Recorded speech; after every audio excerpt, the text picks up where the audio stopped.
Hi, my name is Lauren Muse, and I'm from a small town in Michigan, back in the States. It's pretty close to the Canadian border. And I'm most excited to potentially work at one of your locations here in beautiful Byron Bay. What am I best known for? I guess if you were to ask my friends and family what they know me for best, it would probably be for always being somewhere new, traveling quite a bit, being on the go. So I left my hometown when I was 18 to go away to school, several hours away, several states away, and since then I've finished my degree in northern France, in Normandy, and then I moved around in France a bit, lived there for over a year before coming here to Australia, and it just sort of seems like they're always asking me where I'm at next and when I'll be home. So I guess that I'm best known for consistently traveling and moving around and doing something new. Third question here is, am I more of a hunter or a gatherer? Having grown up in the woods, I guess that I sort of learned more so the importance of being a gatherer and sort of diversifying your resources, and gathering sort of brings forth the importance of getting different things from different places. So when you hunt, you really only have your one sole resource. So if we're taking this literally, obviously that would be potentially, your deer. You're going and getting that one thing, you're on your own. But if you're a gatherer, it's typically more of a group aspect, and you come together and you'll have many things. So potentially, literally it would be berries and mushrooms and things like that, but in a more abstract sense it would be ideas, thoughts, and I think that gathering can bring you more of a well-rounded finished product in that sort of way of doing things. Number 4 is, what do you think about when you're alone in the car? I guess if I'm not loudly and poorly singing whatever is on the radio, I most often think about what my next step is going to be. So as I previously mentioned, I'm most known for probably traveling and moving around a lot. That does require a bit of pre-planning. So thinking about where I'll be going next, how I'm going to do it, what I'll need to do in advance. Packing obviously is a huge one. What I'll be taking with me leaving behind. If I'm moving and getting a new job, it will be, what city am I going to? Why exactly am I going there? Why might I best be suited for that place, or why not? Is it somewhere that I think might work for me? And how that time change is going to affect how I'm able to contact my family. So I'm thinking about, okay, if I'm 12 hours ahead here, that means I can call my family in the morning and in the afternoon. So I'm often in the car thinking about, can I text them now, or is it too early or too late? Number 5 is, do I have any advice for my previous boss? I previously worked for the Explore Group on Hamilton Island and had an amazing group of people around me. Unfortunately, my manager left just before I did, and now I believe my previous team is being managed now by the owner temporarily. My advice to the owner now would be to make sure that he really cherishes his manager's relationships with the employees, with the team. Our previous manager was really close with all of us, really cherished us and made us feel important, and I think that really made everyone want to give their best and to consistently perform and impress and really give their all. And I think when there's a bit of a revolving door situation when it comes to managers, it's hard to feel like there's a consistent, solid team. So my previous manager named Phil, unfortunately, was not feeling like he was valued within the company, and when you see someone who's doing such a fantastic job not being valued, it's hard to make the rest of the team feel like they are as well. So that would really be my only advice to my previous boss, is just to make sure that his managers are being cherished and their relationships with everyone are being cherished. Something about my last job other than money that would have inspired me to keep working there. Obviously I'm not Australian, so visas are quite important, but I wish the island were a little bit bigger. Hamilton Island is quite small. there's a consistent probably 1,200 or so employees. You see a lot of the same faces, a lot of the same 5 restaurants. It's a very small grocery store and things like that. If that island were a little bit bigger, if the job sort of had ways to grow and expand, if there were ways that I could professionally grow within the company, that's something that I would really have taken seriously as a way to have stayed on longer. What's the funniest thing that has happened to me recently? On island there are a lot of beautiful, incredible tropical birds, which have absolutely no fear of people.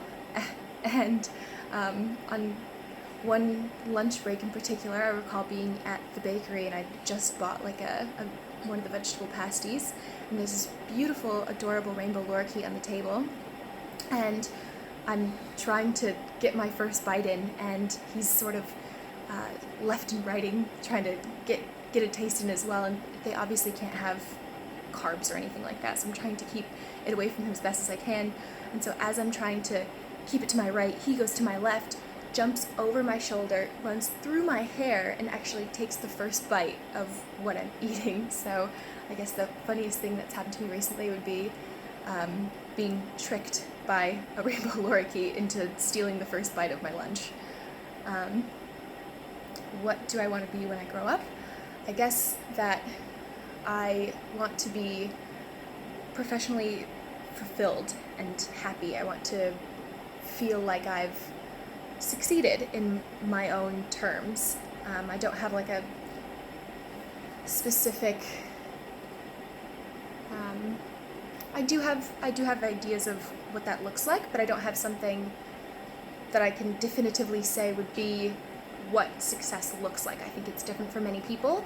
I just know that when I grow up, I want to look back and say that I've fulfilled my life in the best that I knew how. If I were to be hired for this job and you granted me 3 promises with regard to working here, I think they might be that I would learn a lot about traveling, the travel industry. I know that through working with Happy Travels when I was at Explore, I know that you work quite frequently with backpackers and that you schedule various trips for them. I know that you organize trips with us for them, and I'm sure I would learn a lot more about how that works, and a lot more about domestic travel here in Australia. I'm sure that you could promise me that it would be exciting, that it would be something interesting, that it would be a really cool, continuously interesting place to work, and I'm sure that you could promise me that it would be a place where I could really just expand my knowledge, but also put my skills best to use that I already have from previously working at Explore. If we were to finish the interview and I stepped out and won $10 million from the lottery, the first thing that I would do is buy all of my friends and family a ticket to come see me here. But after that, I think that I would try and keep my life relatively the same. I think that it's a common mistake to immediately start living life like a vacation.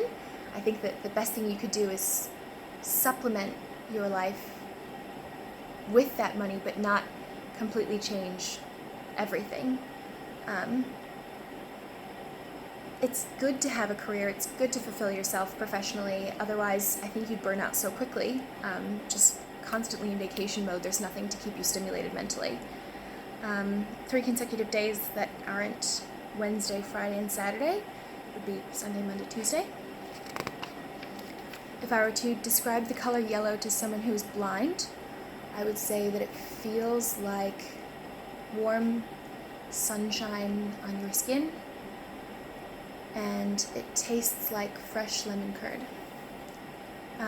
If I were to be given an elephant that I couldn't give away or sell, I would buy another elephant and open a conservatory. I know that elephants can't be alone, they require companionship, and they would campaign for the rights of elephants throughout circuses that actually do still perform in various countries, and for the rights of all circus animals, and throughout Southeast Asia. I was just in Bali, and I know that they do still have elephant tricks and parks and tours in certain parts of Asia. So I would actually get a second elephant and make sure that we use them to raise awareness for animal rights.